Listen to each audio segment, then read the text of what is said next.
በስመ አብ ወወልድ ወመንፈስ ቅዱስ አሐዱ አምላክ አሜን። እስቲ ሁላችሁም ስመ ሥላሴን በደንብ አድርጋችሁ ድምጻችሁን ከፍ አድርጉና ጥሩ። በስመ አብ እንደሱ ነው። ወወልድ ወመንፈስ ቅዱስ አሐዱ አምላክ አሜን። በስመ አብ ወወልድ ወመንፈስ ቅዱስ አሐዱ አምላክ አሜን። ስብሐት ለእግዚአብሔር ለዘአብጽሐነ እስከ ዛቲ ሰዓት። ይትባረክ እግዚአብሔር አምላከ አበዊነ በቸርነቱ ምሕረቱ በይቅርታውና በዘላለማዊ ጥባቆቱ መግቦቱ ሳይለየን በዕድሜያችንም ላይ እችን ቀን ተጨማሪ ሰጥቶ አስፈሪውን የጨለማውን ግርማ አሳልፎ በብርሃኑ ጸዳል ጎብኝቶን እግሮቻችንን ወደ ሰላም መንገድ ያቀና አንደበታችንን ለምስጋና ያዘጋጀ ከማያልፈውና ከማይጠፋው ዘላለማዊ በረከቱ እንድንሳተፍ ከቅዱስ ሚካኤል በዚህ ዕለት ታስበው ተዘክረው ከሚውሉ ከቅዱሳን አባቶቻችን ከቅዱሳት አንስት እናቶቻችን ረድኤታቸውን በረከታቸውን እንድንሳተፍ በፍቅሩ ገመድ ጎትቶ በረድኤቱ አቅርቦ በቅድስናው ስፍራ የሰበሰበን የአባቶቻችን ልዑለ ባሕሪ አምላካችን እግዚአብሔር ስሙ ከዘላለም እስከ ዘላለም በፍጥረት ሁሉ አንደበት የከበረና የተመሰገነ ይሁን። ክቡር አባታችን ሊቀ ጉባኤ ቆሞስ አባ ሰላማ መለስ የዚህ ታላቅና ታሪካዊ ቤተ ክርስቲያን ቤተ መቅደስ ዋና አስተዳዳሪና የዚህ ቅዱስ ሕዝብ ጠባቂ የሁላችንም አባት ክቡር መላከ ሰላም አባ ታደለ የዚህ ታላቅ ደብር የስብከተ ወንጌል ክፍል መምሪያ ዋና ኃላፊ፣ ክቡራን የአስተዳደር ጽሕፈት ቤት አገልጋዮች፣ ውሉደ ያሬድ ሊቃውንተ ቤተ ክርስቲያን፣ አበው ካህናት፣ ላይካነ ምስጢር ወንድሞች ዲያቆናት፣ እንዲሁም በዝማሬ ጸጋሽ እግዚአብሔርን የምታገለግይ እህቴ ዘማሪ ትምህርትነሽ፣ በዜማ ዕቃ እግዚአብሔርን የምታመሰግን ወንድሜ ዘማሪ ፍስሐ፣ ኦርቶዶክሳውያን በዚህ በቅድስናው ስፍራ በምህረቱ አደባባይ ላይ የተገኛችሁ አባቶቻችን እናቶቻችን የሽበትን አክሊል የደፋችሁ እህቶቻችን ወንድሞቻችን በወጣትነት ማዕረግ ዕድሜ ላይ የምትገኙ በአጠቃላይ የእግዚአብሔር ልጆች በእግዚአብሔር ፍጹም የሰላምታ ቃል እንደምን ከረማችሁ? እግዚአብሔር ይመስገን በሉ። እንደምን ከረማችሁ? እንደምን አደራችሁ? እንደምን ቆያችሁ? የምስጋና ባለቤት የምህረት ባለቤት የይቅርታ ባለቤት አምላካችን እግዚአብሔር እንድናመሰግነው በምህረቱና በይቅርታው ጎብኝቶ እግሮቻችንን ወደ ሰላም መንገድ አቅንቶ አንደበታችንን ለምስጋና ያዘጋጀ ከሰማያዊው በረከት እንድንሳተፍ ስለረዳን ስለፈቀደልን የአባቶቻችን የቅዱሳን አምላክ ልዑለ ባሕሪ አምላካችን እግዚአብሔር ስሙ ከምድር እስከ አርያም ከፀሐይ መውጫ እስከ ፀሐይ መጥለቂያ በላይ በሰማያውያን መላእክት በምድር በደቂቀ አዳም በፍጥረት ሁሉ አንደበት የከበረና የተመሰገነ ይሁን። እናታችን አማላጃችን መልካሙን ዘመን ያየንባት ተስፋችን የኃጢአትን ባሕር ከፍለን የተሻገርንባት ድልድያችን ስለ ማዳኑ ሥራ የምንነጋገርባት ድንቅ ቋንቋችን የአባቶቻችን ጦም ዜማ የሰማዕታት አክሊላቸው የደናግል መመኪያቸው የመላእክት እህታቸው እመብዙኃን ቅድስተ ቅዱሳን ንጽሕተ ንጹሐን ድንግል ማርያም እናታችን ምስጋና ይድረሳት። ይልቁንም ስንጠራው ከዓይን ጥቅሻ ፈጥኖ የሚደርስልን መጋቤ ብሉይ የመላእክት አለቃ የሁላችን ጠባቂ የእግዚአብሔርን ምሕረት ለትውልድ የትውልድን ጸሎት ወደ እግዚአብሔር የሚያሳርገው በቅድመ እግዚአብሔር የሚቆመው ገናናው መልአከ ምክሩ ቅዱስ ሚካኤል ምስጋና ይድረሰው። በዚህ ቀን ታስበው ተዘክረው የሚውሉ የቅዱሳን አባቶቻችን በረከታቸው የቅዱሳት አንስት እናቶቻችን ረድኤታቸው ከሁላችን ጋር ይሁን። እግዚአብሔር እንደረዳን መጠን የእግዚአብሔርን ቃል እንማራለን፣ እንሰማለን። እግዚአብሔር ይናገረናል። አሁን ያለንበት የሱባኤ ወቅት ነው። ስጋችንን በማድከም ነፍሳችንን የምንጠቅምበት እግዚአብሔር አምላካችንን ስላደረገልን የምናመሰግንበት ስለጎደለን እንደ አባትነቱ እንደ ጌትነቱ ሁሉን ቻይ እንደመሆኑ መጠን የምንማጸንበት የሱባኤ ወቅት ነው። ረጋ ብለን እግዚአብሔር የሚነግረንን ሰምተን ከኃጢአት ሸክም አርፈን በሰማያዊው በረከት ተባርከን እግዚአብሔርን ደግሞ የዛሬ ወር በሰላም አድርሰን ብለን የቅዱስ ሚካኤልን አምላክ አክብረን ቅዱስ ሚካኤልን ተማጽነን ወደ በዓታችን እንመለሳለን። እግዚአብሔር ከሁላችን ጋር እንዲሆን ቅዱስ ፍቃዱ ይሆንልን። እንደተለመደው መጽሐፍም እንደሚናገረው ልጆቼ ሆይ ትምህርቴን ስሙ፣ ጠቢባንም ሁኑ፣ ቸል አትበሉ።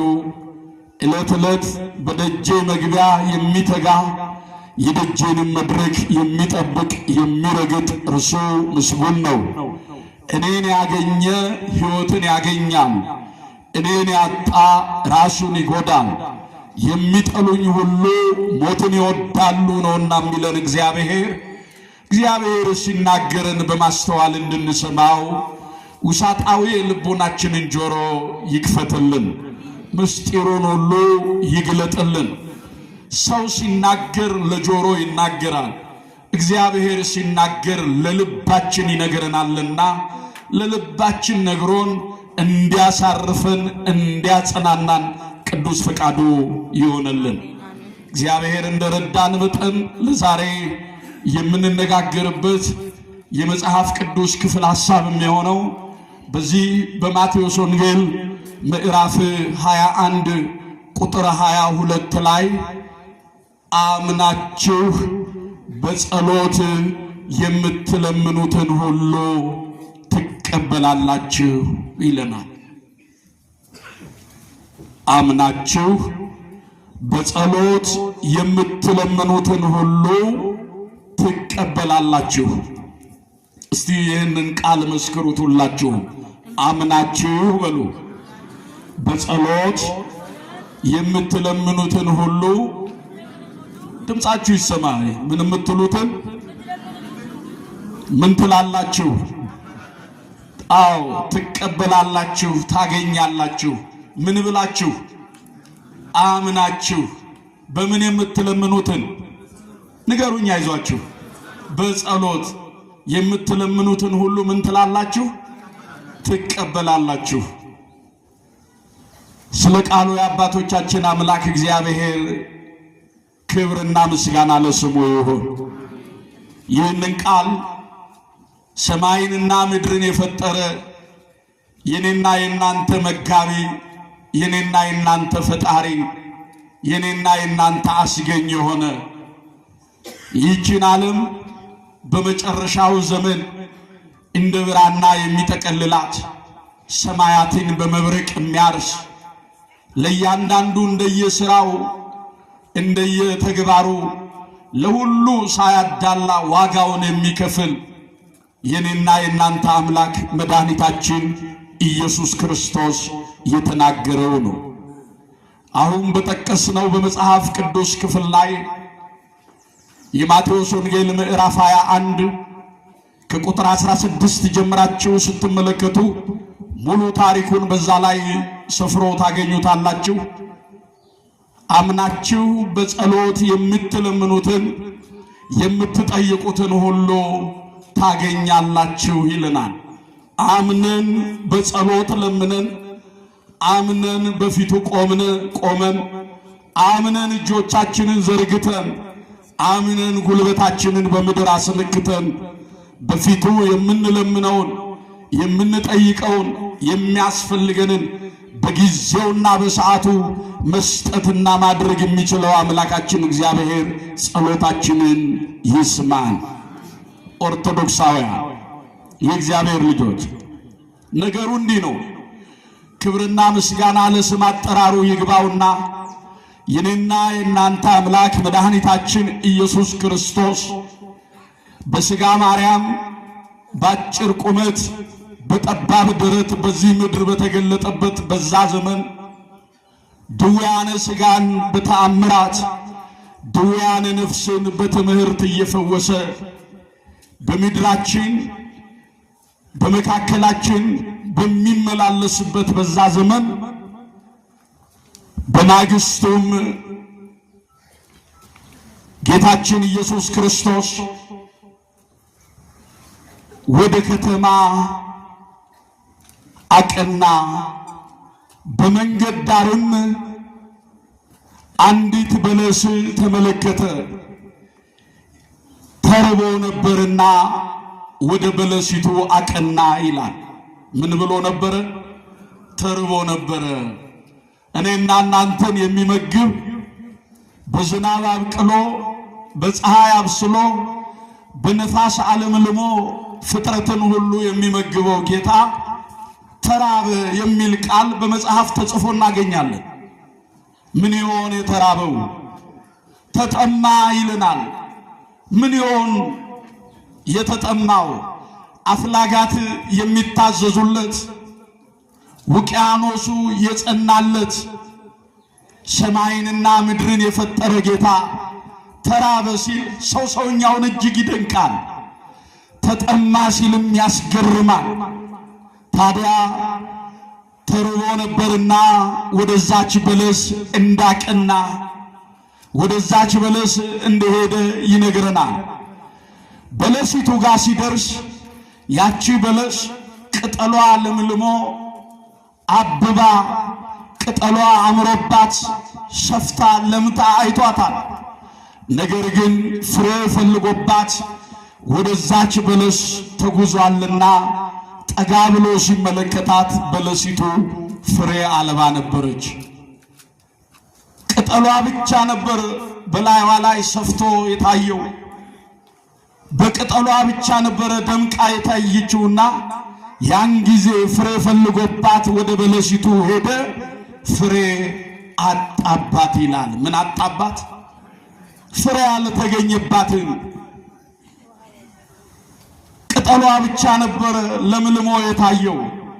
ያኔ ፍሬ አልባ እንደሆነች ቅጠሏ ብቻ እንዳማረ የተመለከታት ፍሬ ፈልጎባት የሄደባት በለስ ፍሬ አልባ ሆና ሲያያት ለዘላለም ፍሬ አይገኝብሽ ብሎ ረገማት ይላል።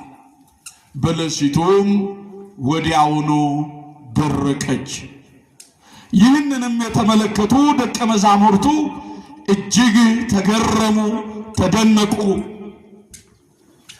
ይህ እንዴት ይሆናል ብለው የፈጠረባቸውን አግራሞት እርስ በራስ ሲነጋገሩ እውነት እውነት እላችኋለሁ ከእናንተ መካከል የሰናፍጭ ቅንጣት ታህል እምነት ቢኖራችሁ ይህንን ሾላ ከዚህ ተነቅለህ በባህር ተተከል ብትሉት ይሆናል። ይህንን ተራራ ከዚህ ተነስተው ወደዚህ ሽሽ ብትሉት ይሆንላችኋል፣ ይደረግላችኋል። አምናችሁ በጸሎት የምትለምኑትን ሁሉ ምን ትላላችሁ አላቸው? ትቀበላላችሁ። ከቃሉ ጋር ናችሁ አይደለ? አሁን እስካሁን የተመለከትነው በመጽሐፉ የሰፈረውን ጥሬ ቃሉን ነው። ክብር ይግባውና መድኃኒታችን ኢየሱስ ክርስቶስ ወደ በለሲቱ እንዳቀና በለሷንም ፍሬ ፈልጎባት ተርቦ እንደተጓዘ እናገኛለን። የእግዚአብሔር ልጆች የለበሰው ደካማውን ሥጋ የተዋሃደው ደካማውን ሥጋ መሆኑን ለማጠየቅ ተራበ ይለናል። ፍጹም ሰው ፍጹም አምላክ እንደሆነ ለማጠየቅ ደካማውን የወደቀውን የሰውን ሥጋ ለበሰ ከውድቀቱ ሊያነሳው። በአጭር ቁመት በጠባብ ደረት በዚህ ምድር ተገለጠ። ከኃጢአት በቀር የሰዎች ልጆች የሆኑትን ሁሉ ሆኗል። ደካማውን ሥጋ ለብሶ በዚህ ምድር ተመላልሷል። ፍጹም ሰው ፍጹም አምላክ እንደሆነ ለማጠየቅ ተራበ፣ ተጠማ የሚል ቃል ተጽፎ እናገኘዋለን። መሰረታዊው ሐሳብ ግን የእግዚአብሔር ልጆች ከሰማያ ሰማያት የወረደው ከመቤታችን ከቅድስተ ቅዱሳን ከንጽሕተ ንጹሐን ከድንግል ማርያም የተወለደው በአጭር ቁመት በጠባብ ደረት በዚህ ምድር የተገለጠው የእግዚአብሔር ልጆች የሚበላውን የሚጠጣውን ነገር ሽቶ ሳይሆን ተራበ ያለው የኔንና የናንተን ፍቅር ነው። ተጠማ ያለው የኔንና የናንተን በጎ ሐሳብ በጎ ሕሊና ነው። ኢየሱስ ክርስቶስ ዛሬም በሕይወታችን ከኛነታችን የሚሻው ከኛነታችን የሚፈልገው የሰጠንን ያደረገልንን ካደረገልን በጎነቱ ከሰጠን በጎ ስጦታው የተነሳ እግዚአብሔር ዛሬም የኔና የናንተን ፍቅር ይራባል። ዛሬም የኔና የናንተን ፍቅር ይጠማል። ተርቦ የሄደባት በለስ ቅጠሏ ሰፍቶ አብባ ለምልማ ይያት እንጂ ምን አልባ ነበረች አልኳችሁ? ፍሬ አልባ ነበረች። ፍሬ የተባለው ዛሬም በለስ የተባልን እኔና እናንተ ነን። ፍሬ የተባለው ሐዋርያው ቅዱስ ጳውሎስ ለገላትያ ክርስቲያኖች እንደተጻፈው ገላትያ ምዕራፍ 5 ቁጥር 13 ላይ የመንፈስን ፍሬ አፍሩ ይለናል። የምንን ፍሬ አፍሩ? የመንፈስን ፍሬ አፍሩ። የመንፈስ ቅዱስ ፍሬዎች የተባሉ በጎነት፣ የዋህነት፣ ራስን መግዛት፣ ትዕግስት፣ ሰላም፣ ፍቅር፣ ትዕግስትና አንድነት እነዚህ ናቸው። እነዚህን የመሳሰሉትን የመንፈስ ቅዱስን ፍሬ አፍሩ ይላል። ዛሬም እንደየእምነታችን መጠን መጽሐፍ እንደሚናገረው እንደየእምነታችን መጠን እግዚአብሔር ለእያንዳንዳችን መንፈሳዊውን ፍሬ የምናፈራበትን ጸጋንና ስጦታን ሰጥቶናል። በእምነታችን የምናፈራው ፍሬ፣ በፍቅራችን የምናፈራው ፍሬ፣ በጽናታችን የምናፈራቸው መንፈሳዊ ፍሬዎች አሉ። እንደ እምነታችን መጠን የተሰጠን የማስታረቅ፣ የመዘመር፣ የማስተማር፣ የመለገስ ሁሉም በተሰጠው ይትጋ እንደተባለው እግዚአብሔር ለእያንዳንዳችን እንደ እምነታችን መጠን የሰጠን ስጦታ አለ። በሰጠን ስጦታ እንድናፈራ ፍሬ የተባለው በጎነት ነው። ፍሬ የተባለው ትዕግስትና ነው። ፍሬ የተባለው ፍቅር ነው። ፍሬ የተባለው ሰላም ነው። በዚህ እንድናፈራ ማን ይርዳን? ተናገሩ ሁላችሁ። ፍሬ ፈልጎባት ሄደ ይላል። ነገር ግን ፍሬ አጣባት። አዎ ፍሬ አጣባት። ለዘለዓለም ደርቀሽ ቅሪ ብሎ ረገማት ይላል። የረገማት በለሲቱን ሳይሆን ኃጢአትን ነው። ርኩሰትን ረገማት። በበደል በኃጢአት የሚፈራውን ክፉ ፍሬ ረገመው። ያን ጊዜ ደቀ መዛሙርቱም በለሲቱ ወዲያው እንደደረቀች ተመልክተው ተገረሙ፣ ተደነቁ። ይህ እንዴት ይሆናል ብለው ጠየቁ። መድኃኒታችን ኢየሱስ ክርስቶስም ነገራቸው። አምናችሁ በጸሎት የምትለምኑትን ሁሉ ምን ትላላችሁ አላቸው? ታገኛላችሁ፣ ትቀበላላችሁ። ምን ብላችሁ? አምናችሁ። እስቲ ተናገሩት። አምናችሁ። ከጸሎት እምነት ይቀድማል። ከምጽዋትም እምነት ይቀድማል። ከስግደት እምነት ይቀድማል። ከጾም እምነት ይቀድማል። ሐዋርያው ቅዱስ ጳውሎስ ለዕብራውያን ክርስቲያኖች ሲጽፍ ዕብራውያን ምዕራፍ 11 ቁጥር 1 ላይ እምነት ተስፋ ስለምናደርገው ነገር የሚያስረግጥ ነው፣ የማናየውንም ነገር የሚያስረዳ ነው ይላል። ከቃሉ ጋር ናችሁ? እምነት ተስፋ ስለምናደርገው ነገር የሚያስረግጥ ነው፣ የማናየውንም ነገር የሚያስረዳ ነው ካለ በኋላ ለሽማግሌዎች እንደተመሰከረላቸው እወቁ። አቤል ከቃየል ይልቅ የከበረውን መስዋዕት በእምነት ለእግዚአብሔር አቀረበ፣ እግዚአብሔርም ወደ አቤልና ወደ መስዋዕቱ ተመለከተ ነው የሚለው። ከአቤል መስዋዕት በፊት እምነት ነበረ። በአቤል ዘንድ እምነት ነበረ። ከመስዋዕቱ ከስጦታው በፊት እምነትን አስቀድሟል። ዛሬም ከጸሎታችን በፊት ምን ማስቀደም ይገባናል? ማመን፣ በእግዚአብሔር ማመን። ማመን ብቻ አይደለም፣ መታመንም ያስፈልጋል። ራእየ ዮሐንስ ምዕራፍ 2 ቁጥር 10 ላይ እስከ መጨረሻው ድረስ የታመንክ ሁን የሕይወትንም አክሊል አቀዳጃለሁ ተብሎ ነው የተጻፈው። ማመን ብቻ አይደለም፣ መታመን። ብዙዎቻችን እናምናለን፣ መታመን ጎሎናል። እውነት ሐሰት? ንገሩኝ እስቲ። መታመን፣ ለትዳሩ መታመን፣ ለምትሉበት ማንኛውም የሙያ ዘርፍ መታመን፣ ለአገልግሎት መታመን፣ ለእግዚአብሔር መታመን፣ ለቤተሰብ መታመን፣ ለተሰጠ ኃላፊነት መታመን፣ ለእግዚአብሔር መታመን። ይሄ ነው። እናምናለን፣ እግዚአብሔርን እናምናለን እንላለን፣ ለእግዚአብሔር ግን መታመን ጎሎናል። የእግዚአብሔር ልጆች ሰማይ ከምድር ከፍ እንደሚል ሐሳቤ ከሐሳባችሁ መንገዴም ከመንገዳችሁ እንዲሁ የራቀ ነው ይለናል። እንዲሁ የተለየ ነው። ሰማይ ከምድር ከፍ እንደሚል ሐሳቤ ከሐሳባችሁ መንገዴም ከመንገዳችሁ እንዲሁ የራቀ ነው ይላል። ስንቶቻችን የእግዚአብሔር ሐሳብ ይሆን ብለን ለሐሳባችንን በእግዚአብሔር ሐሳብ የገዛን? ስንቶቻችን በእግዚአብሔር ሐሳብ የተመላለስን? ስለዚህ የእግዚአብሔር ልጆች አምናችሁ በጸሎት የምትለምኑትን ሁሉ ትቀበላላችሁ ሲል ከጸሎታችን አስቀድሞ እምነት እንደሚገባ ሐዋርያው ቅዱስ ጳውሎስ በዚህ ዕብራውያን ምዕራፍ 11 ከቁጥር 1 ጀምሮ ተጽፎ የምናገኘውን ቃል ይሄንኑ ይነግረናል። ስለዚህ በእምነት መጸለይ ያስፈልጋል። ምናልባትም ዛሬ ጸሎት ማለት ሁላችንም በጠዋቱም በማታውም በሰርኩም በእግዚአብሔር ፊት የምንቆምበት እኛና እግዚአብሔር የምንነጋገርበት የእኛን ሐሳብ ለእግዚአብሔር የምንገልጥበት የእግዚአብሔርን በጎ ፍቃድ ለሕይወታችን የምናውጅበት ከእግዚአብሔር ጋር የምንነጋገርበት ቋንቋ ጸሎት ይባላል። ምን ይባላል አልኳችሁ? አቤት! ጸሎት ማለት እኛና እግዚአብሔር የምንነጋገርበት ብቻ አይደለም። ጸሎት ሌላው ትርጉሙ ምስጋና ማለት ነው። ምን ማለት ነው? አቤት! ስለተደረገልን ማንን የምናመሰግንበት?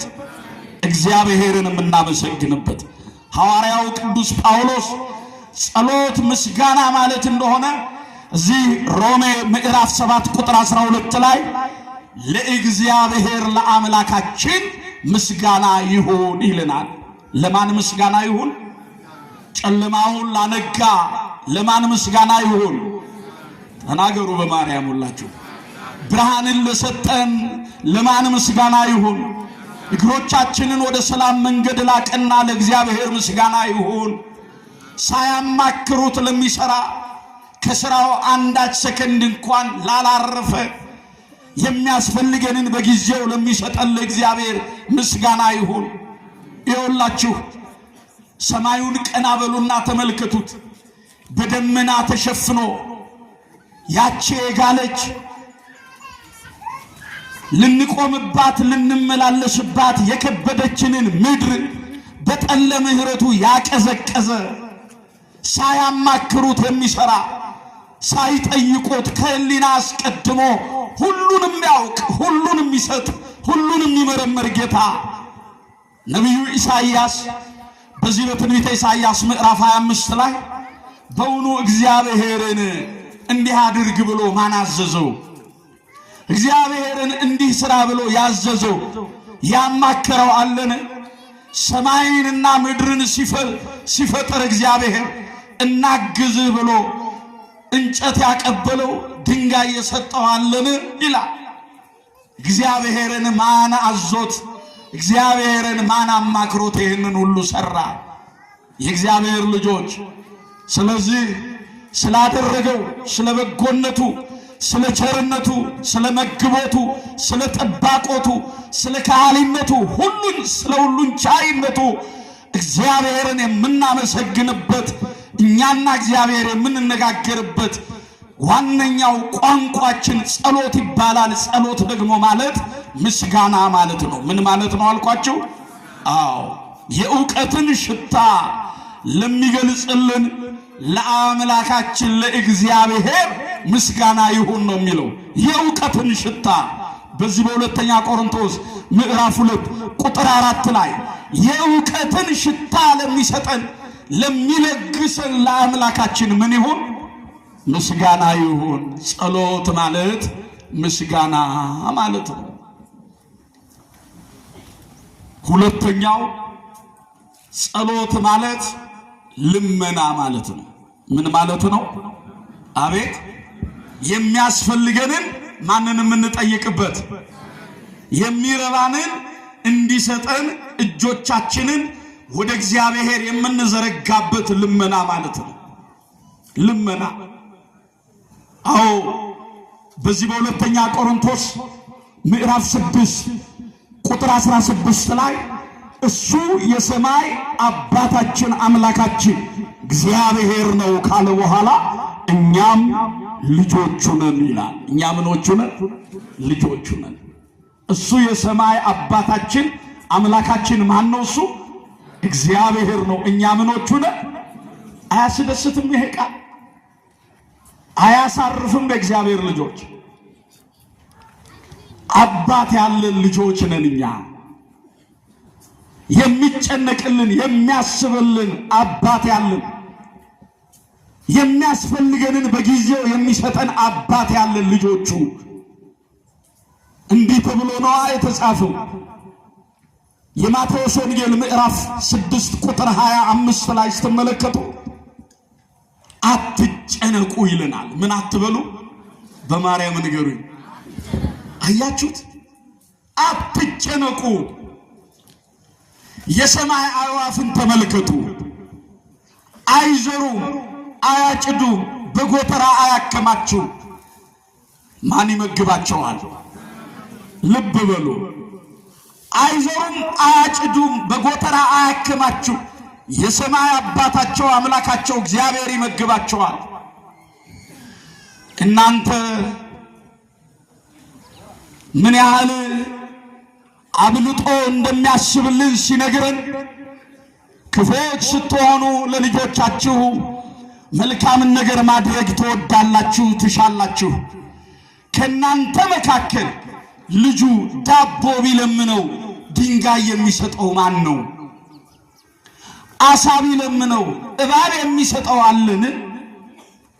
ክፉዎች ስትሆኑ ለልጆቻችሁ መልካምን ነገር ማድረግ ትወዳላችሁ፣ የሰማይ አባታችሁ አምላካችሁ እግዚአብሔር ምን ያህል አብልጦ እንደሚያስብላችሁ እወቁ ይለናል። ምን ያህል አብልጦ እንደሚያስብላችሁ እወቁ። ዛሬ የእግዚአብሔር ልጆች በእውነት እንደምንሰራው በወር ውስጥ እንደምናገኘው እንደ ገቢያችን ነው እንደምንኖረው? ልጆቻችን ቀን ሰው የሚያድሩት ወጥተው በሰላም የሚገቡት ማን ስለጠበቀን ነው? ማን ስለመገበን ነው? የሚያስፈልገንን ሁሉ በጊዜው ስለሚሰጠን። የሰማይ አባታቸው አምላካቸው እግዚአብሔር ምን ያህል አብልጦ እንደሚያስብላችሁ እወቁ አለን። እኛ ለእኛነታችን ከማሰባችን አስቀድሞ የሚያስብልን፣ የሚያስጨንቃቸውን ሁሉ በእርሱ ላይ ጣሉት፣ እርሱ ስለናንተ ያስባል ተብሎ ነው በዚህ በአንደኛ ጴጥሮስ ምዕራፍ 5 ላይ ተጽፎ የምናገኘው። እሱ ስለናንተ ያስባል አለ። በጊዜው የሚሰጠን በጊዜው ሁሉን የሚያከናውንልን የሚያስፈልገንን በጊዜው የሚያደርግልን የሚረባህንና የሚጠቅምህን የማደርግልህ እኔ አምላክህ እግዚአብሔር ነኝ ይላል። ስለ ቃሉ የአባቶቻችን አምላክ እግዚአብሔር ስሙ የከበረና የተመሰገነ ይሁን። ስለዚህ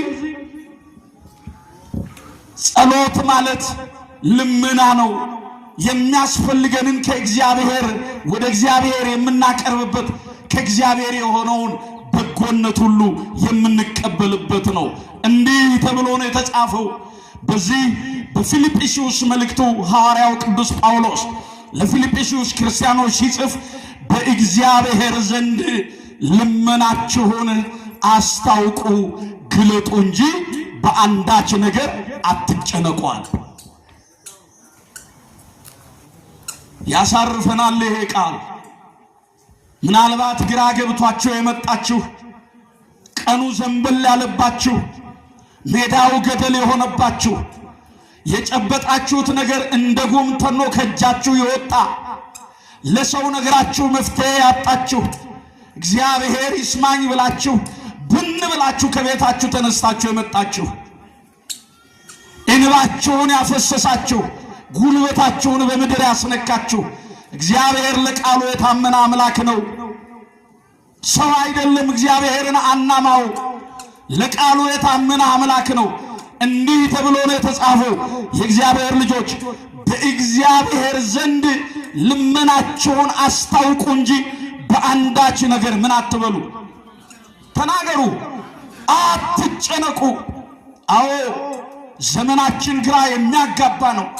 ከትላንት ይልቅ ዛሬ፣ ከዛሬ ይልቅ ነገን በስጋት የምንጠብቀው ጊዜያት በዝተዋል። ረፍታተናል። መረጋጋት ጠፍቷል። በእያንዳንዳችን ልቦና ውስጥ ልባችን ተከፍሎ ነው ያለው። እግዚአብሔር ግን ለቃሉ የታመነ አምላክ ነው። እንቁም በፊቱ። የሚያስፈልገንን እሱ ያውቃል። በአንዳች ነገር አትጨነቁ። ልመናችሁን በአምላካችሁ በእግዚአብሔር ፊት ግለጡ እንጂ በአንዳች ነገር አትጨነቁ። ከኃጢአት በቀር የምንለምነው የምንሻው የሚያስፈልገንን ሁሉ እርሱ ሊሰጠን የታመነ አምላክ ነው። እንዲህ ተብሎ ነው የተጻፈው የእግዚአብሔር ልጆች የለመነውን ልመና ከእግዚአብሔር ዘንድ እንደምንቀበል እናምናለን ይላል። ምን ያለውን ልመና? የለመነውን ልመና ከማን ዘንድ እንደምንቀበል ከእግዚአብሔር ዘንድ እንደምንቀበል እናምናለን ነው የሚለው በዚህ በአንደኛ ዮሐንስ መልእክቱ ምዕራፍ 5 ቁጥር 15 ላይ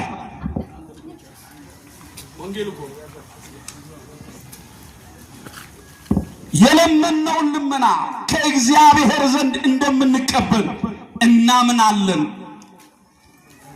አዎ እግዚአብሔር እጁ ሰፊ ነው።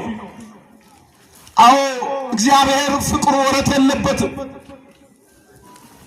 ስታጣ አብሮ የሚያጣ ስታገኝ አብሮ የሚባርክ በችግር ሰዓት ከውድቀት የሚያነሳ እንባህን የሚያብስልህ ቋጠሮውን የሚፈታልህ ትላንትናን የትላንት ሐዘንህን የሚያስረሳ ለዛሬዋ ዕለት በአዲስ ልብ የሚያደርስ እግዚአብሔር የታመነ ነው። ከዚህ የተነሳ ነው የለመነውን ልመና ከእግዚአብሔር ዘንድ እንደምንቀበል እናምናለን አለ። በቃ ስለዚህ ጸሎት ማለት ልመና ነው። የምንጠይቀውን ደግሞ ከኃጢአት በቀር የምንለምነውን ልመና ማን ይሰማናል? ጆሮን የፈጠረ እግዚአብሔር ይሰማል። ዓይንን የፈጠረ እግዚአብሔር ያያል። ጉድለታችንን እግዚአብሔር ያውቃል። የሚያስፈልገውን በጊዜው ይሰጣል። ጸሎት ማለት ሁለተኛው ልመና ነው። ሶስተኛው ጸሎት ማለት ምልጃ ማለት ነው። ምን ማለት ነው? አቤት ምልጃ።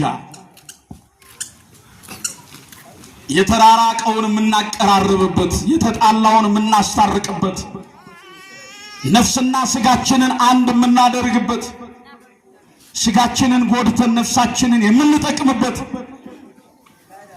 እኛነታችንን ከእግዚአብሔር ጋር የምናስታርቅበት፣ ይቅር በለን የምንልበት፣ ስለተደረገልን የምናመሰግንበት ጸሎት ማለት ምልጃ ማለት ነው። እንዲህ ተብሎ ነው የተጻፈው በዚህ በአንደኛ ጢሞቴዎስ ምዕራፍ 2 ቁጥር 2 ላይ ጸሎትና ምልጃ እንዲበዛላችሁ ከሁሉ በፊት እመክራችኋለሁ ይላል። ምንና ምን? ጸሎትና ምልጃ እንዲበዛላችሁ ከሁሉ በፊት እመክራችኋለሁ ይላል። ዛሬ ሁላችን አስታራቂዎች ልንሆን ይገባል። ምድርና ሰማይ ተጣልተዋል። እኛና እግዚአብሔር ተለያይተናል። የፈጠራት ምድር አፏን ከፍታ እስክትናገር ደርሳለች። ተፈጥሮ በማንነቷ የሰውን ክፋት እየመሰከረች ነው። የኛም ገበና እግዚአብሔር ሲናገርን አንሰማ ብለን የምንረግጣት ምድር እየመሰከረችብን ትገኛለች። እውነት ሐሰት? አዎ። የእግዚአብሔር ልጆች ለእግዚአብሔር ተገዢዎች ስንሆን እንኳን የሰው ልጅና እንኳን አራዊቱ ምድር ትታዘዘናለች። የዘራነውን ታበቅላለች። የሰጠናትን አደራ ትመልሳለች። ዛሬ ግን የእግዚአብሔር ልጆች እኛም በእግዚአብሔር ፊት መታመን አቅቶን፣ እኛም በእግዚአብሔር ፊት በጎነት ጠፍቶብን እግዚአብሔር የፈጠራት ምድር የምንረግጣት ከበዳችሁኝ ያላለች ምድር ዛሬ አፏን ከፍታ እየተናገረች ትገኛለች። ራሳችንን ከእግዚአብሔር ጋር እናስታርቅ። ከሁሉ በፊት ጸሎትና ምልጃ እንዲበዛላችሁ እመክራችኋለሁ ነው የሚለው። ዛሬ መጽሐፍቶቻችን ይገለጣሉ። የሚገለጡት በእግዚአብሔር ፊት የምንቆመው ለምንድን ነው? እናስተውል። የምንጸልየው ምንድነው? ዓላማው፣ ግቡ ምንድነው? ጊዜ ያባከንበት፣ መጻሕፍትን የዘረጋንበት፣ ቤተ መቅደሱ የተመላለስንበት፣ እጆቻችን የዘረጋንበት ዓላማው ውጤቱ ምንድነው? እኛነታችንን ከእግዚአብሔር ጋር ካላስታረቀ፣ ትውልዱን ወደ አንድ አቅጣጫ ካላመጣ፣ ለኃያላኑ ልብ ካልሰጠ፣ እኛንም በእግዚአብሔር ፊት እንድንበረከክ ካላደረገ፣ ተገዢውንና ገዢውን ካላስማማ፣ ጦርነት ካላቆመ፣ ሰላምን ካላወጀ፣ እንደ ሀገር እግዚአብሔር ኢትዮጵያ በየቀኑ ሥጋ ወደሙ የሚፈተትባት፣ ድምፀ እግዚአብሔር የሚሰማባት፣ ስብሐተ እግዚአብሔር የሚቀርብባት፣ ምህላው የሚደርስባት፣ የቃል ኪዳኑ ታቦታት የሚከብርባት፣ ሰባታ የአጽዋማት አዋጅ የአዋጅ አጽዋማት ያሉባት፣ ሰባት የጸሎት ጊዜያት ያሉባት እንደ ሀገር እግዚአብሔር ማን? በእውነት ጥያቄያችን እንደ ጥያቄያችን ነው ወይ ቋጠሯችን የተፈታው? ከሁሉ በፊት በጸሎትና በምልጃ እንድትበረቱ እመክራችኋለሁ አለ። የራሳችንን ከእግዚአብሔር ጋር እናስታርቅ።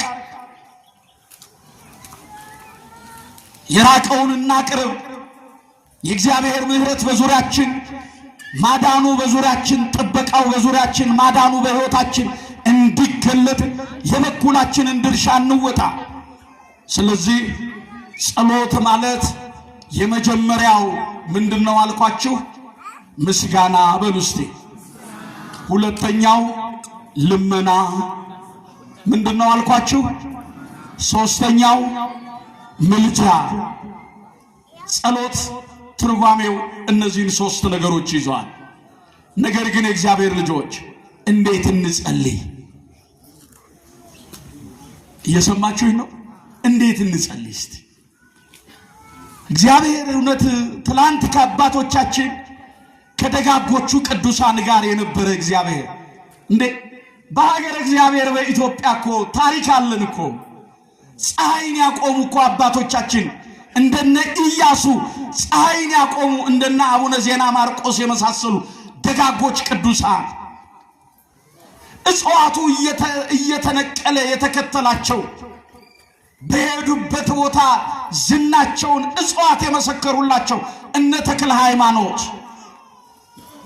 ሰይጣንን ካልማርክልኝ ከዚህ አልወጣም ብላ ራሷን ውቅያኖስ ውስጥ ከታ በሱባኤ የጸናች ለሰይጣን ምልጃን የለመነች የነ ቅድስት ክርስቶስ ሰምራ ልጆች እኮ ነን።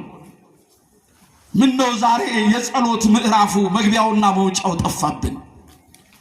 ለጥያቄያችን መልስ አጣን። ቋጠሯችን አልፈታለ፣ እንቆቅልሻችን ትርጉም አልባ ሆነ። እንዴት እንጸልይ? እንዴት እንጸልይ? ቅድም እንዳልነው መጀመሪያ ስንጸልይ በምን ሊሆን እንደሚገባ ልንገራችሁ። የመጀመሪያው ጸሎት ስንጸልይ ጌታችን መድኃኒታችን ኢየሱስ ክርስቶስ እንደተናገረው የመጀመሪያው መጸለይ የሚገባን በእምነት ሆነን ነው። በምን ሆነን ንገሩኛ? ጸሎት የሚጀመረው ወይንም በጸሎት ስንቆም በእግዚአብሔር ፊት ራሳችንን ስንገልጥ በእምነት ሆነን እንጸልይ። በምን ሆነን እንጸልይ? አዎ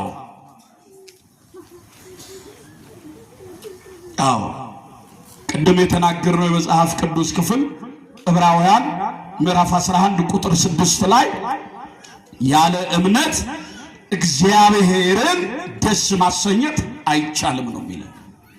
በእምነት ሆነን እንጸልይ። ምንድነው ይባላል? ሰውየው እንዲህ በገደል አፋፍ ላይ ሲያልፍ ያንሸራትተውና ወደ ጥልቁ ወደ ገደሉ ሊወርድ ሲል ከላይ የነበረችዋን ግቻዋን ይዞ ሳሯን ንቅ እንዳደረገ ጌታ ሆይ አድነኝ አድነኝ እያለ አብዝቶ ጮኸ። እባክህ ወደዚህ ከወረድኩ እንኳን ስጋዬ አጥንቴ የማይገኝም እባክህ አድነኝ ብሎ ጮኸ። ያኔ እግዚአብሔር ተገለጠለት። እንዳድንህ ትፈልጋለህ አለው። አዎ በለያስካትን ልቀቃት አለ። የያስካትን ምን በላት? ልቀቃት አለ። የጠራው እንደሚያድነው አምኖ ነው። አብዝቶ ነው የጮኸው። ከወደቀ ደግሞ ምንም እንደማይተርፍ አምኗል።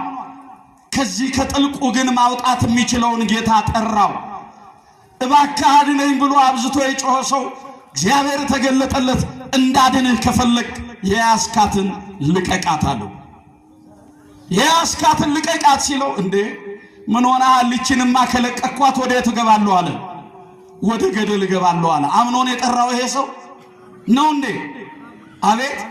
ሁለት እግር አለኝ ተብሎ ሁለት ዛፍ ላይ ይወጣል። ዛሬ የእግዚአብሔር ልጆች ከእምነታችሁ ይልቅ ዝናችሁን ስማችሁን የተደገፋችሁ ልቀቁት። ከእምነታችሁ ይልቅ ጸሎታችሁ ማነው ስልጣናችሁን የተደገፋችሁ ልቀቁት። ከእምነታችሁ ይልቅ ገንዘባችሁን ዕውቀታችሁን የተደገፋችሁ ልቀቁት። እግዚአብሔር በእምነት ነው የሚጠራው።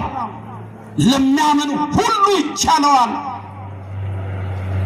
አዎ አብርሃም አመነ ጽድቅም ሆኖ ተቆጠረለት ሲባል እኮ በአፈ ታሪክ ዝም ብሎ የሚነገር አይደለም።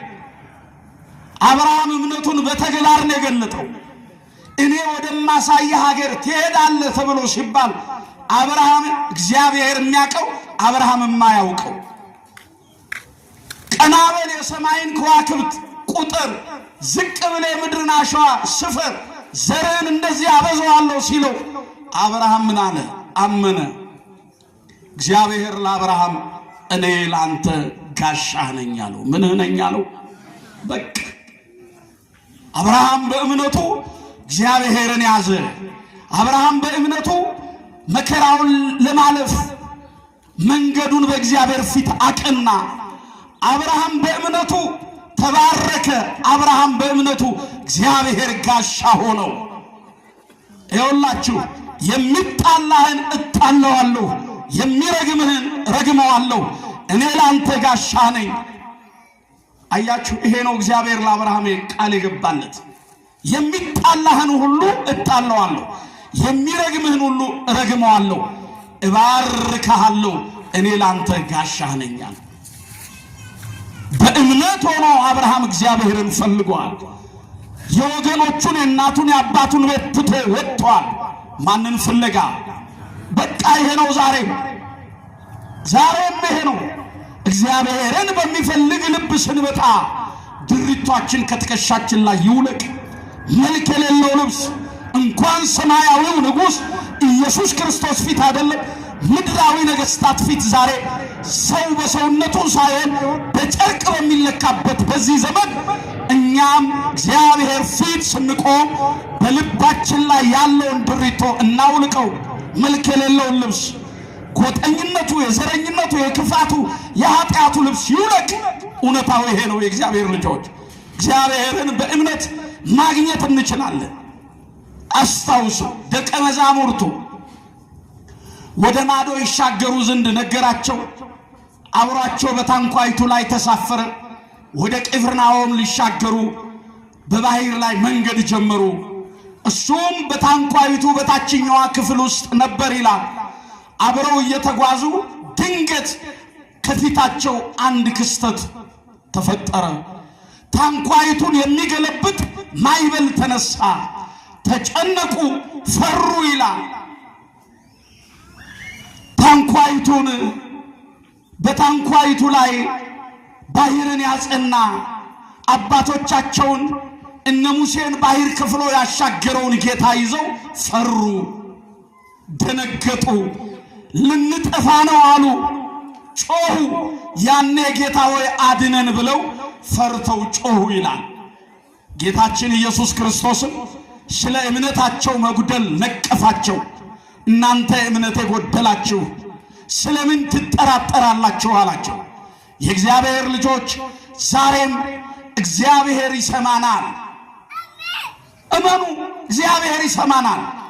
ዕብራውያን ምዕራፍ 11 ቁጥር 6 ላይ ትናንት የነበረው እግዚአብሔር፣ ዛሬም ያለው እግዚአብሔር፣ ለዘላለም የሚኖረው እግዚአብሔር እርሱ ያው ነው፣ አይቀየርም ይለናል። ያው ነው። ትናንት ከአባቶቻችን ጋር የነበረ እግዚአብሔር ዛሬም አለ። አረፍተ ዘመን አልገታው፣ ሰው አልሾመውም፣ አልሻረው፣ አድራሻና ሁኔታን አልቀየረም። ሰማይን የፈጠረ ምድርን ያጸና ጌታ ዛሬም አለ፣ ይሰማናል። በእምነት ሆነን ወደ እግዚአብሔር እንጩህ። እናንተ እምነት የጎደላችሁ ብሎ ነቀፋቸው ይላል። ታንኳይቱ የተባለች ቤተ ክርስቲያን ነች። ባህር የተባለ ይህ ዓለም ነው። በታንኳይቱ ላይ የተሳፈርን እኛ ከአገልጋዩ እስከ ተገልጋዩ ከሊቅ እስከ ደቂቁ ያለን እንዳንጠራጠር። እግዚአብሔር ይችላል አይችልም? ተናገሩ። ስለዚህ እግዚአብሔርን በእግዚአብሔር ፊት ለጸሎት ስንቆም በምን እንቁም? በእምነት እንቁም። የመጀመሪያው እግዚአብሔር ፊት ስንቆም እምነትን ይዘን እንቆም። ሁለተኛው እንደ እግዚአብሔር ፍቃድ ብለን እንጸልይ። እንደማን ፍቃድ? በቃ እግዚአብሔር ይፍቀድ።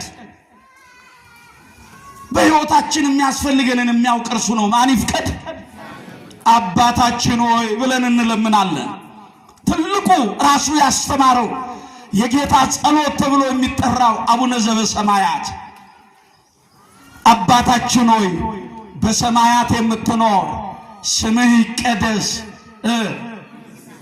መንግሥትህ ትምጣ፣ ከዛስ ፍቃድህ በሰማይ እንደሆነች እንዲሁም በቃ እግዚአብሔር ይፍቀድ። የእግዚአብሔር ፍቃድ በጎና መልካም ነው። የእግዚአብሔር ፍቃድ ከሞት ወደ ሕይወት የሚያሻግር ነው። የእግዚአብሔር ፍቃድ በእጃችን ላይ የታሰረውን ሰንሰለት በጣጥሶ የሚጥል ነው። እግዚአብሔር ይፍቀድ እንበል።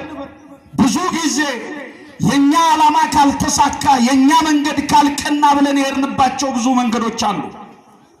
የሮጥን ነገር ግን ያልቀደምን፣ ያሰብን ሐሳባችን ያልተቋጨ፣ ያቀድን እቅዳችን ግብ ላይ ያልደረሰልን። እባካችሁ እግዚአብሔር ይፍቀድ በሉ። አዎ ፍቃድህ በሰማይ እንደሆነች እንዲሁም በምድር ይሁን ማለት በእኔና በእናንተ በሰው ልጆች መካከል በሚያገለግሉ፣ በሚያመልኩ፣ በሚጠሩ፣ በሚያከብሩ፣ በሚያምኑ መካከል ፍቃድህ በሰማይ እንደሆነች እንዲሁም በምድር ይሁን እንላለን። ለዚህ ነው በዚህ በአንደኛ ዮሐንስ መልእክት ምዕራፍ 5 ቁጥር 14 ላይ እንደ እግዚአብሔር ፍቃድ አንዳች ብንለምን ይሰማናል ይላል። እንደማን ፍቃድ ተናገሩ ሁላችሁ። እንደ እግዚአብሔር ፍቃድ በሉ ሁላችሁ። አንዳች ብንለምን ይሰማናል። ምን ይለናል? ክብር ምስጋና ለስሙ ይሁን። አዎ አመስግኑት እግዚአብሔርን። እንደ እግዚአብሔር ፍቃድ አንዳች ብንለምን እግዚአብሔር ይሰማናል። አንዳች ብንጠይቀው እግዚአብሔር ይሰጠናል። እንደማን ፍቃድ? እንደ እግዚአብሔር ፍቃድ። አሁንም በሕይወታችን፣ በኑሯችን፣ በስራችን፣ በትምህርታችን፣ በአገልግሎታችን፣ በሀገራችን፣ በማህበራዊ ሕይወታችን ሁሉ የማን ፍቃድ ይሁን?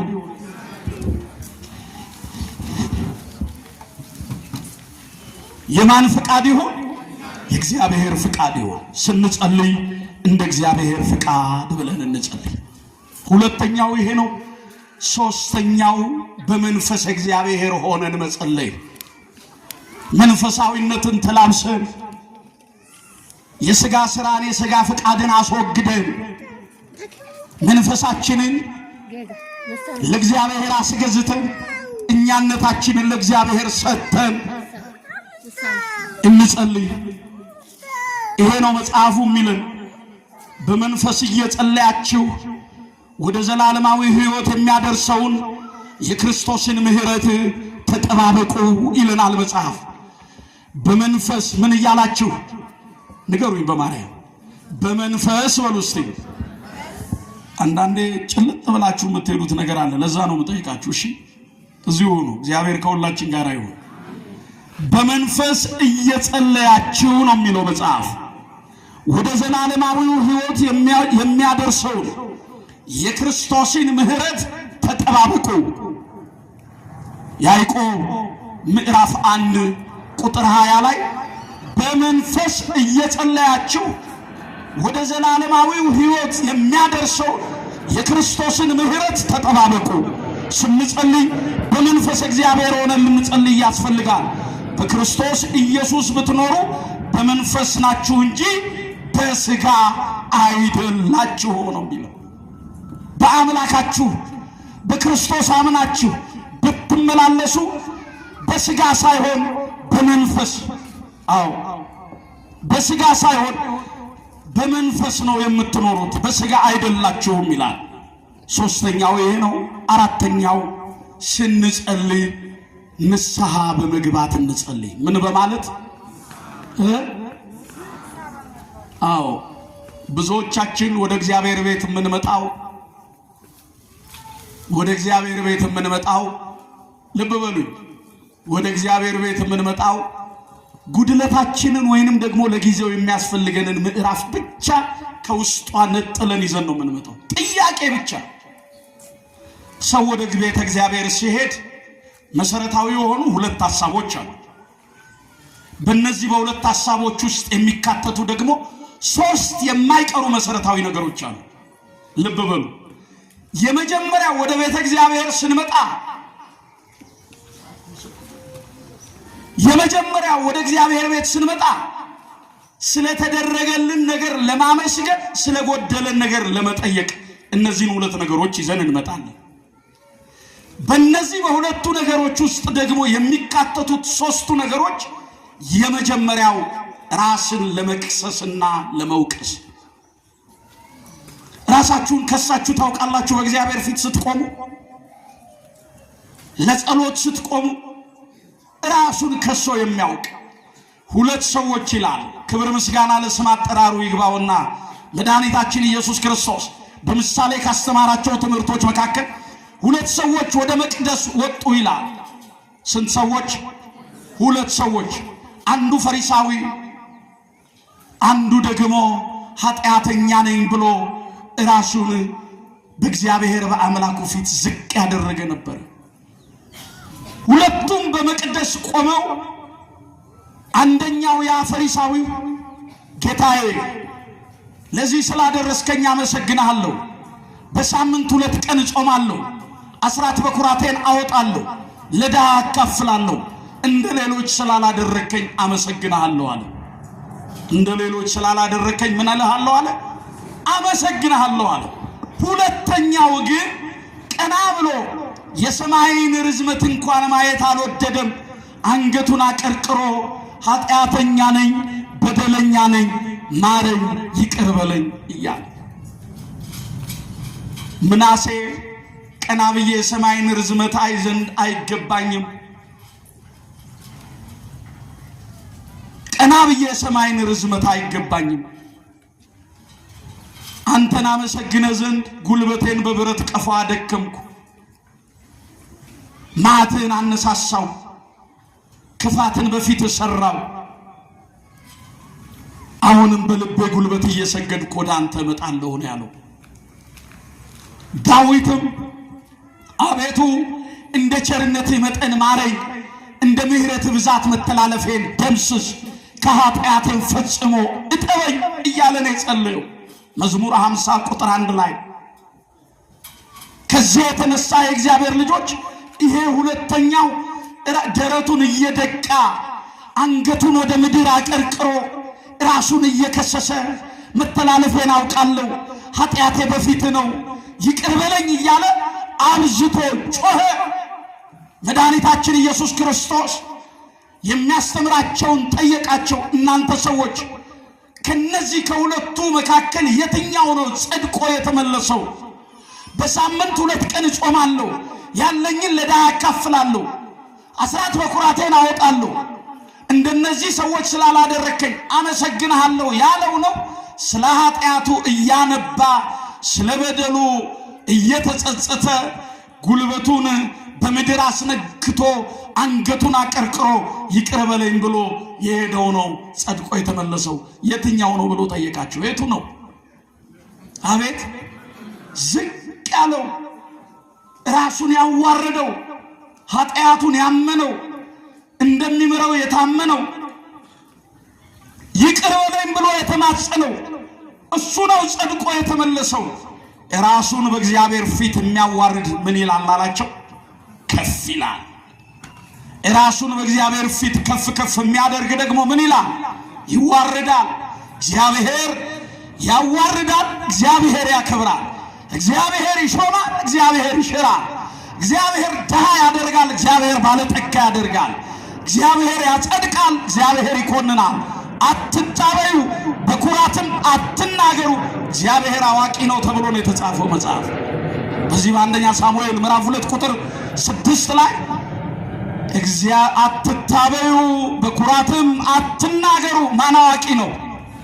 ልንገራችሁ ምእመናን፣ ለዚህ ነው ራሳችንን በእግዚአብሔር ፊት እየከሰስን እንድንቆም ንስሐ በመግባት እንድንጸልይ መጽሐፉ የሚነግረን ለዚህ ነው።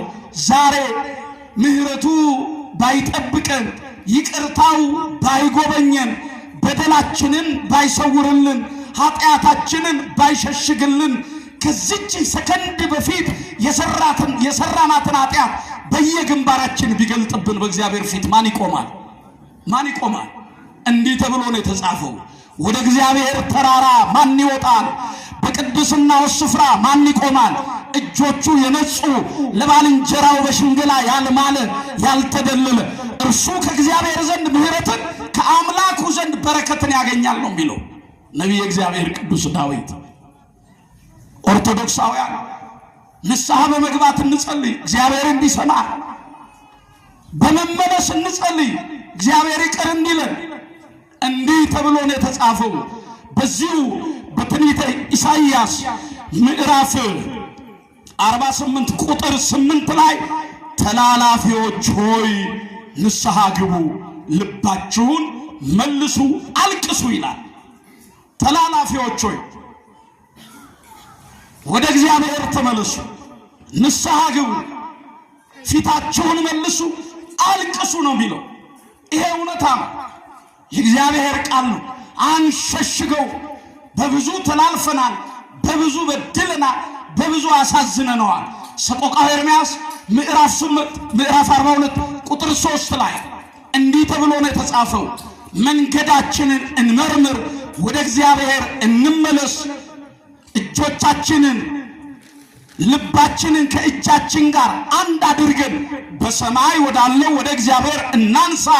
እንዲህም እንበለው፣ አቤቱ በድለናል፣ ኃጢአትን ሰርተናል፣ ይቅር በለን፣ አንተም ይቅር አላልከንምና ይቅር በለን እንበለዋል። እግዚአብሔር ይቅር ይበለን። እጃችንን ከልባችን ጋር አንድ አድርገን በሰማይ ወዳለው ወደ ማን እናንሳ? ወደ ማን እናንሳ? ጸሎት ማለት ንስሐ በመግባት ራሳችንን በእግዚአብሔር ፊት በማዋረድ የምንጸልየው ነው። ምሳሌ ምዕራፍ 15 ቁጥር 13 ላይ ኃጢአቱን የሚሰውር አይለማም፣ የሚናዘዛት የሚተዋት እርሱ ከእግዚአብሔር ዘንድ ምሕረትን ያገኛል ነው የሚለው። ምን በመግባት እንጸልይ? ለራሳችሁ የምታደርጉትን ነገር ንገሩኝ። ምን በመግባት እንጸልይ? አሁን ንስሐ አባት የሌለው እዚህ ውስጥ ብዙ ነው ያለው። ሞትን ያህል ባላጋራ በየደጃፋችን እያንኳኳ መርዝ የሆነው ኃጢአትን በልባችን ይዘን ክፋት በልባችን ይዘን እንደው ይቅርታ ላገላለጽ እውነት ስለሆነ ንስሐ አባት የሌለው እዚህ ውስጥ አሁን ብዙ አለ። ንስሐ ያልገባ ብዙ አለ። ቃለ እግዚአብሔርና ኃጢአት ሲጠራቀም አይታወቅም ይላሉ አባቶቻችን። ኃጢአት ደግሞ መርዝ ነው። ቶሎ ቶሎ ካልተፋ ነው ራሱ መርዝ ሆኖ ይገልናል። ኃጢአት ማዕበል ነው፣ አንድ ቀን ደራሽ ሆኖ ይወስደናል። እማማ አንዲት ላም አለቻቸው፣ እየሰማችሁ ነው። አንዲት ላም አለቻቸው፣ ልጃቸውን ያሳድጋሉ። ያቺን ላም እያለው ወተት እያከራዩ የሚያከራዩት ወተት 2 ሊትር ነው። ላሚቱ የምትታለበው 1 ሊትር ነው። 1 ሊትር ከየት ነው የሚመጣው? ምን ነው ሳቃችሁ? 1 ሊትር ከየት ነው የሚመጣው? ያው በውሃው ልክ በወተቱ ልክ ውሃ ይጨምራል፣ ይቀጥናል እንጂ ነጭነቱን አይቀይርም እያሉ 2 ሊትር እያከራዩ 1 ሊትር እያለው 2 ሊትር ያከራያሉና አንድ ቀን ያቺ ላም እንዲህ ወንዝ ተሻግራ ነው የምትሄደው። ግጦሹ የምትውለው ወንዝ ተሻግራ ነውና ልጅየው እዚህ እያየ እማዬ ኧረ ተይ ይሄንን ውሃ መጨመር ወተት ላይ ይላል። ዝም በል ይሉታል። እንዲህ እያለ ሁሉ ጊዜ እናቱን ይነግራል። እናቱም ዝም በል ይሉታል። ላሚቱ ወንዝ ተሻግራ ግጦሹ ላይ ስትመጣ አንድ ቀን ከላይ የዘነበው ዝናብ ላሚቱን ይዟት ሄደ። እየሰማችሁ ነው? ላሚቷን ድንገት ይዟት ሄደ። ሲጠብቁ ላሚቱ የለችም። ማማ ጆጉን አዘጋጅተው ላሚቷን ለማለብ ኪራያቸውን ለመስጠት ሲጠብቁ ላሚቷን ምን ወስዷታል? ደራሽ ውሃ ወስዷታል። እንደው ሊያውም ድንገት የመጣ ደራሽ ማለት ድንገተኛ ነው። ይዟት ሄዷል። ምን ነው ልጁ እያለቀሰ መጣ። ምን ሆነሃል አሉት። ተይ ስልሽ ይሄ በየቀኑ የምትጨምሪው ውሃ ተጠራቅሞ ላሚቷን ደራሽ ሆኖ ወሰደልሽ አላት። ገብቷችኋል?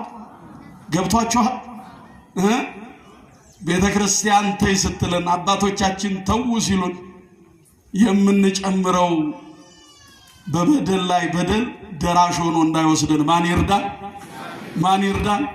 ተው ስንባል እንድንተው፣ ይቅር በሉ ስንባል ይቅር እንድንል፣ ራሳችሁን ጠብቁ ስንባል ከኃጢአት እንድንለይ እግዚአብሔር ይርዳን። የመጨረሻው እንዴት እንጸልይ ካላችሁ ይቅር ባይ በመሆን እንጸልይ። ምን በመሆን እንጸልይ? እርግጠኞች ናችሁ? ይቅር ባይ በመሆን መጽሐፍ እግዚአብሔር ይቅርታ አድራጊ ነው ይላል። እግዚአብሔር ምን አድራጊ ነው? በጣም እኮ የሚገርም ነው። ለተበደሉት ሁሉ ይፈርዳል። መዝሙር 103 ቁጥር 6 ላይ እግዚአብሔር ይቅርታ አድራጊ ነው ካለ በኋላ ለተበደሉት ሁሉ ይፈርዳል። እግዚአብሔር ይቅር እንዳለ ይቅር እንድንባባል፣ እግዚአብሔር ይቅር እንዳለ ይቅርታን ከልባችን እንድናደርግ እግዚአብሔር ይርዳን። አባቶይ የሚያደርጉትን አያውቁምና ምን በላቸው ነው የተባለው? ይቅር በላቸው። ይቅር ባዩ ጌታ ይቅር በላቸው፣ የሚያደርጉትን አያውቁምና ይቅር በላቸው አለ። ስለዚህ እናንተ ሰዎች ሆይ ይቅር ብትሉ የሰማይ አባታችሁ አምላካችሁ ይቅር ይላችኋል ይላል። ቂም ይዞ ጸሎት፣ ሳል ይዞ ስርቆት ይላሉ አባቶች አይደል? ሳል ይዞ ስርቆት፣ ቂም ይዞ ጸሎት። ስርቆት ተደግፎ ሳይሆን ነገር ግን ቂም ይዞ ጸሎት የሚለው ላይ እንድናሰምርበት ነው። ከቂም ከበደል ከርኩሰት እንድንጸዳ ይቅርባዮች እንድንሆን ይቅር እንድንባባል። ዛሬ ሀገር ከጫፍ እስከ ጫፍ ከመዲናችን ከአዲስ አበባ 50 ኪሎ ሜትር መውጣት ጭንቅ የሆነበት ተውት 50 ኪሎ ሜትር ማታ መሸት አድርጎ ወደ ቤት ለመግባት መከራ የሆነበት በዚህ ዘመን እኛው እርስ በራሳችን እንደ ነብር ቆዳ ተንዠጉርጉር ሆነን አንዱ ክፋት ያስባል፣ አንዱ ቂም ያስባል፣ አንዱ ንግደል ይላል፣ አንዱ እናሳድ ይላል፣ አንዱ እናስለቅስ ይላል፣ አንዱ እናስርብ ይላል። በጎነት ከህሊናችን ስለጠፋ ነው። እውነት አሰተ በማርያም ንገሩኝ። አዎ ሁላችንም መቼም በዚህ ሰዓት ተበዳዮች ነን እንጂ በዳዮች ነን ብለን አስበን አናውቅ። ሁሉም ተበዳይ ነኝ አትንኩኝ ባይ ነው። ሁሉ አሻፍረኝ ባይ ነው። በጉልበቱ የሚመካ ነው፣ በጥበቡ የሚመካ ነው። ሁሉ ያ አይደለም የእግዚአብሔር ልጆች፣ ያ አይደለም ነገር ሊያሳየን የሚችለው፣ ያ አይደለም ይችን ክፉ ቀን ዝቅ ብለን ስናልፋት ነው ነገን ማየት የምንችለውና ይቅር እንድንባባል እግዚአብሔር ሁላችንንም ይርዳን። የመጀመሪያው በእምነት፣ ሁለተኛው እንደ እግዚአብሔር ፍቃድ፣ ሶስተኛው በመንፈስ እግዚአብሔር ሆነን፣ አራተኛው ንስሐ በመግባት፣ አምስተኛው ይቅር ባይ በመሆን እንድንጸልይ ማን ይርዳን? አምናችሁ በጸሎት የምትለምኑትን ሁሉ ትቀበላላችሁ ያለ እነዚህን መሰረታዊ ነገሮች ስናሟላ ነው። አምነን እንደ እግዚአብሔር ፍቃድ ብለን በመንፈስ እግዚአብሔር ሆነን ንስሐ ገብተን ይቅር ባይ ሆነን ስንጸልይ ነውና እግዚአብሔር አምላካችን ጸሎታችንን ልመናችንን እንዲሰማ በይበልጥ በዚህ የሱባኤ ወቅት ከኃጢአት ሸክም እንዲያሳርፈን የሀገራችንን የምድራችንን ቋጠሮ እንዲፈታልን የቤተ ክርስቲያናችንን ወቅታዊ የሆኑ ፈተናዎች ሁሉ እንዲያስወግድልን አምላከ ቅዱሳን ሁላችንን በቸርነቱ ይርዳን። የመከረን ያስተማረን የአባቶቻችን የቅዱሳን አምላክ እግዚአብሔር ምስጋና ይድረሰው። የሰማነውን ቃል በልባችን ጽላት ላይ ይጻፍልን። እንደሰማን የምንቀር ሳይሆን በሃይማኖት በምግባር የምንቀይረው የምንለውጠው መንፈሳዊውን ፍሬ የምናፈራበት ቃል ያደርግልን። ባዶአችንን መተናል፣ በበረከቱ አትረፍርፎ ይሸኘን። የቤታችሁን ጉድለት ይሙላላችሁ። ስራ ማጣታችሁን ችግራችሁን ሁሉ እግዚአብሔር ያስወግድላችሁ። የሚተሳሰበውን የሚተዛዘነውን አንድ የሚሆነውን ልብ እግዚአብሔር ለሁላችንም ያድለን። እምንወዳትን መሸሻ የሌላትን እኛም ከሷ መሸሻ የሌለንን ሀገራችንን ኢትዮጵያን ይጠብቅልን። አመስግኑት እግዚአብሔር። ተመስገን በሉት ስላስተማረን። ምስጋና ይድረሰው ሰማያዊውን ማዕድ ላላጠፈብን የሚያስፈልገንን የሚመጥነንን የሚገባንን ሁሉ ለነገረን አምላክ ምስጋና ይድረሰው። በንግግሩ በቃሉ በኩል ላልሰበረን ተስፋ ላላስቆረጠን ጉድለታችንን ገበናችንን ላልገለጠብን ነገር ግን ከኃጢአት ሸክም ላሳርፈን ላጽናናን ለደገፈን እንባችንን ላበሰልን አምላክ ምስጋና ይድረሰው።